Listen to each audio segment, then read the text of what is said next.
पहला यूहन्ना 2 अध्याय 1 वचन में लिखा है, वहाँ पर लिखा है, मेरे बालकों, मैं तुम्हें ये बात इसलिए लिखता हूँ कि तुम पाप न करो, और यदि कोई पाप करे तो पिता के पास हमारा एक सहायक है, अर्थात यीशु मसीह। अब देखो यहाँ पर लिखा है कि तुम पाप न करो, तुम पाप न करो, और यदि कोई पाप करे तो पिता के पास हमारा एक सहायक है, अर्थात यीशु मसीह। धर्मी यीशु मसीह हमारा एक सहायक है। वो कहाँ है?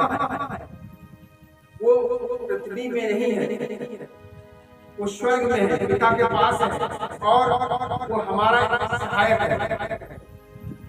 वो हमारा सहायक कब है? जब हम पाप करते हैं तब, जब हमसे पाप हो जाता है, जब पाप करके पाप के बंधन पड़ जाते हैं, पाप की गुलामी पड़ जाते हैं, और पाप करने के कारण शैतान का अटैक हमारे ऊपर आ जाता है, और शैतान हमारे जीवन में कब्जा कर लेता है। हालेलुया। शैतान हमारे जीवन में कब्जा कर लेता है, और पाप करने के कारण से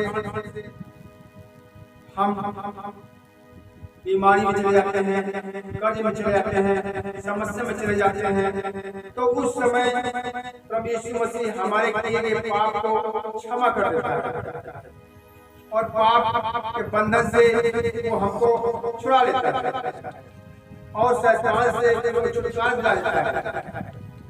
अब देखो, प्रभु यीशु मसीह हमारा और आपका सहायक है। सहायक कब है? जब हम पाप में गिर जाते हैं तब, क्योंकि एक बार कोई व्यक्ति पाप में गिर जाता है, वो अपने आप से पाप से आजाद नहीं हो सकता है। जब कोई व्यक्ति पाप से दुष्ट आत्मा से ग्रस्त हो जाता है, वो अपने आप से दुष्ट आत्मा से आजाद नहीं हो सकता। जब हम पाप में गिर जाते हैं या हमसे पाप हो जाता है, और पाप के समय में अपने पिता यीशु मसीह के सामने अपने पापों को स्वीकार कर लेते हैं, अपने पापों को मान लेते हैं, तो उसी समय यीशु मसीह के लहू से हमारे पाप को क्षमा कर देता है। यीशु मसीह अपने लहू से हमारे पाप को क्षमा कर देता है, और अपने लहू से फिर से हमें धो देता है, और शुद्ध कर देता है, और पवित्र कर देता है। तभी हम पवित्रता में रह करके प्रभु यीशु मसीह की महिमा करते हैं, स्तुति करते हैं। यहाँ पर देखो, प्रभु यीशु मसीह हमारा सहायक है। देखो, प्रभु यीशु मसीह हमारा सहायक है। कब? जब हम पाप में गिर जाते हैं। जब पाप में गिर जाते हैं तो प्रभु यीशु मसीह की सहायता करता है। जब हम शैतान की गुलामी में फंस जाते हैं, उस समय प्रभु यीशु मसीह हमारा सहायक है। कब? जब पाप में गिर जाते हैं, तुरंत शैतान स्वर्ग में जाकर के परमेश्वर के सामने हमारे किए गए पाप को दोष लगाने लगता है, और उस समय यीशु मसीह हमारा सहायक बन करके परमेश्वर से बातें करता है, कहता है, मैंने अपना लहू बहाया, मैंने इसका दंड ले लिया। प्रभु यीशु मसीह परमेश्वर से कहते हैं, मैंने इसका दंड ले लिया, और उसने पाप को स्वीकार कर लिया, इसके पाप क्षमा होते हैं। अब इस पर कोई दंड नहीं है, अब इस व्यक्ति पर कोई दंड नहीं है। इसी रीति से हम पाप में गिरते हैं और हमें पाप की क्षमा मिल जाती है, और जो पाप का दंड जो है वो हमको नहीं मिलता है प्रभु यीशु मसीह के कारण से, क्योंकि प्रभु यीशु मसीह हमारा सहायक है। वो हमको बचा लेता है, वो हमको छुड़ा लेता है। अब यूहन्ना 14 अध्याय 16 वचन में लिखा है, मैं पिता से विनती करूंगा और वो तुम्हें एक और सहायक देगा कि वो सर्वदा तुम्हारे साथ रहे। देखो, प्रभु यीशु मसीह कहते हैं, जब मैं स्वर्ग चला जाऊंगा, मैं एक सहायक तुम्हारे लिए भेजूंगा, वो सहायक कौन है? पवित्र आत्मा। देखो, पवित्र आत्मा हमें सहायक है। हमको पिता परमेश्वर से कैसे बात करना है, कैसे विनती करना है, हमको कैसे प्रार्थना करना है, हम नहीं जानते। जैसे हम बीमार हैं, चंगाई के विषय में प्रार्थना करना है, कैसे पिता परमेश्वर से हम बातें करें, प्रार्थना करें।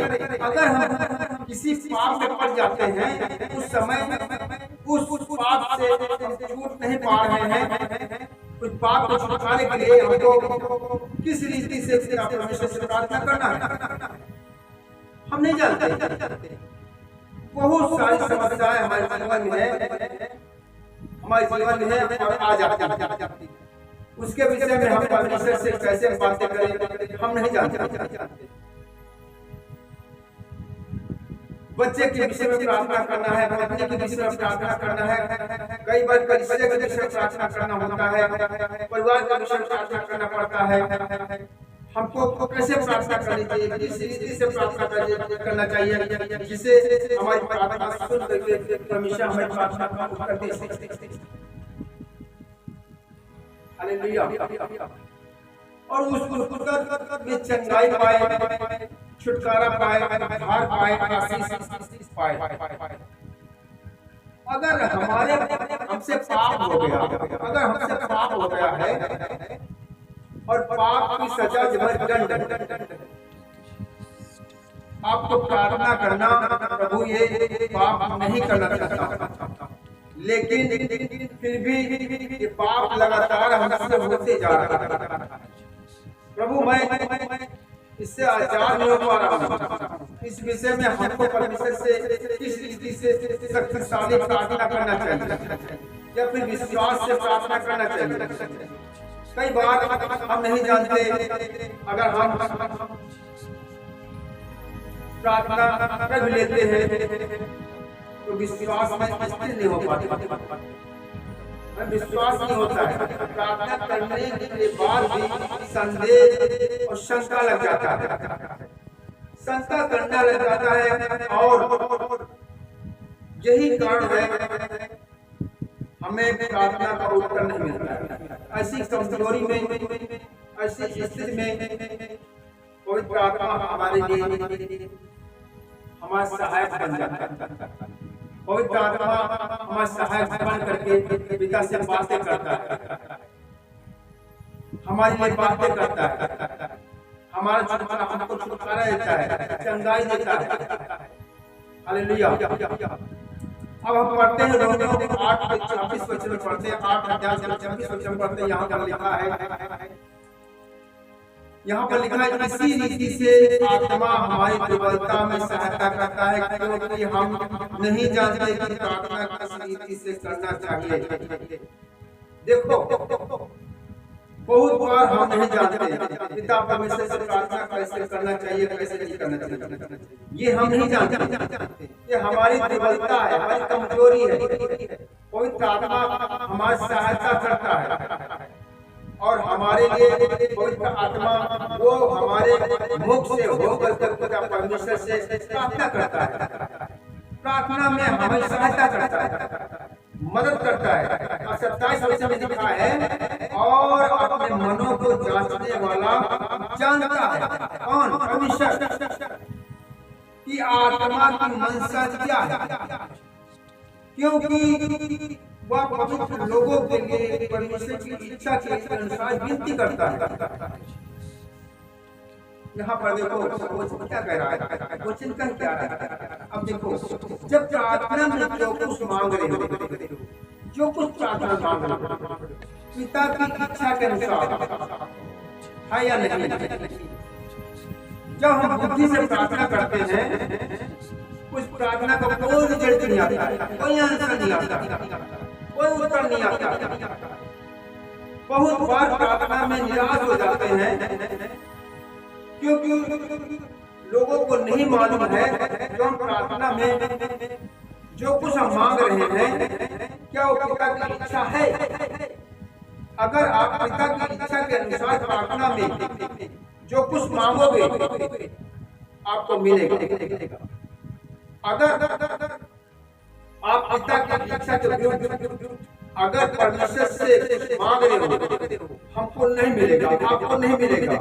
आप चाहे 2 घंटे प्रार्थना करो, चाहे 4 घंटे प्रार्थना करो, चाहे 3 घंटे प्रार्थना करो, अगर आप पिता के विरुद्ध जो भी आप प्रार्थना करते हो, व्यर्थ प्रार्थना, उसका कोई उत्तर आपको नहीं मिलेगा। फिर आप प्रार्थना में निराश हो जाएंगे, फिर प्रार्थना करने का कोई आपका फायदा नहीं, आपका मन नहीं करेगा प्रार्थना करने का। आप नहीं कहेंगे मैं इतना प्रार्थना करता हूँ, आप कहेंगे इतना प्रार्थना करता हूँ, मेरी प्रार्थना कोई भी प्रार्थना का कोई भी उत्तर नहीं मिल पाता। इसका 2 मेन कारण। पहला जो है, हम जो प्रार्थना कर रहे हैं हो सकता है जब पिता के विरुद्ध, इसलिए उत्तर नहीं मिल पा रहा है। दूसरा कारण क्या है, हम जो प्रार्थना करते हैं और प्रार्थना करने के बाद हम संदेह कर रहे हैं, शंका कर रहे हैं। हालेलुया। हो सकता इसका आंसर ना मिल पा रहा, हम संदेह और शंका कर रहे हैं। याकूब उसका पहला अध्याय 5 और 6 वचन में लिखा है, जो संदेह और शंका करेगा, संदेह शंका करेगा, वो प्रभु यीशु मसीह से कुछ भी प्राप्त नहीं कर पाएगा। यहाँ पर साफ लिखा है, कौन जो संदेह करता है, जो शंका करता है। अगर प्रार्थना कर रहे हैं, शंका कर रहे हैं, तो हमको कुछ नहीं मिलेगा, कोई उत्तर नहीं मिलेगा। हालेलुया। हमारे प्रार्थना का उत्तर नहीं मिलेगा, इसलिए बहुत सारे लोग प्रार्थना में निराश हो जाते हैं, और ये हमारी कमजोरी है। और इसीलिए पवित्र आत्मा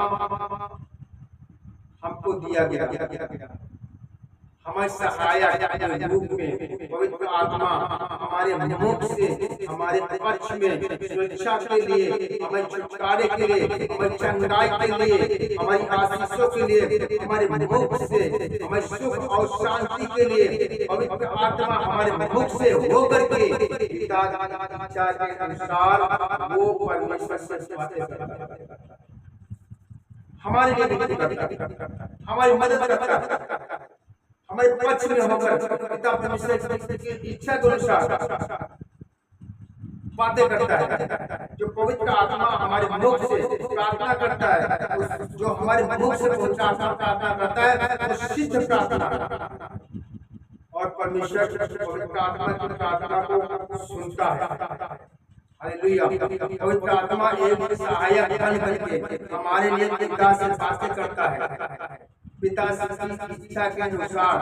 तब इसका परिणाम क्या होता है, हमारे जीवन में छुटकारा, चंगाई, उद्धार, आशीष और दवाइयां, तब जब पवित्र आत्मा प्रार्थना करता है तब।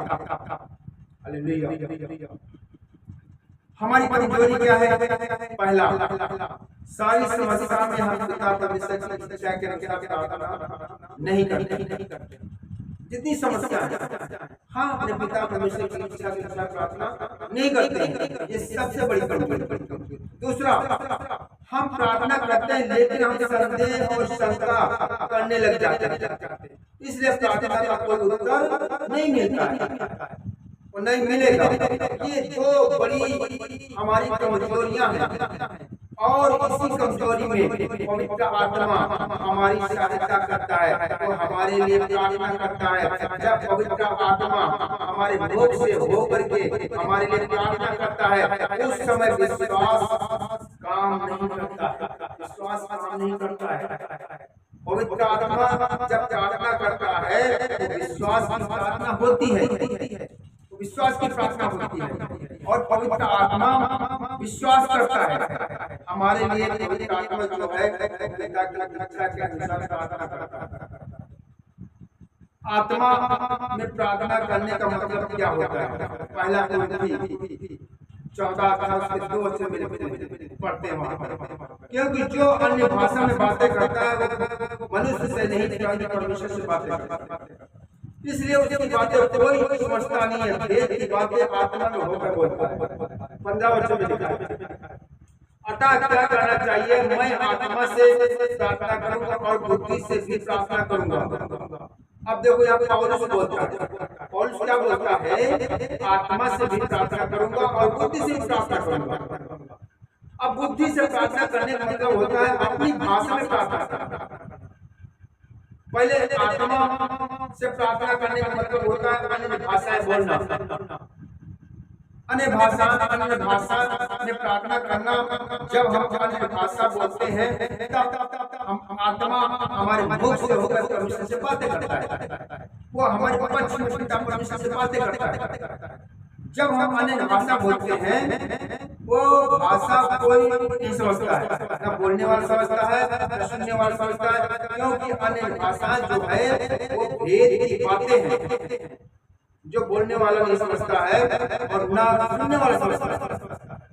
और यहाँ पर लिखा है जो अन्य भाषाएं बोलता है वो पिता से बातें करता है। जब हम अन्य भाषाएं बोलते हैं उसमें पवित्र आत्मा है, पिता से बातें कर रहा है हमारे बचाव के लिए, हमारे छुटकारे के लिए, हमारे पक्ष में वो बातें कर रहा है। वो बातें जो है वो भेद की बातें, मतलब वो भेद की बातें पिता परमेश्वर और पवित्र आत्मा ही समझते हैं। भेद की बातें, हालेलुया। ना बोलने वाला समझता है ना सुनने वाला समझता है। वो भेद की बातें केवल पवित्र आत्मा ही समझता है। परमेश्वर समझता है और कोई नहीं समझता। हालेलुया।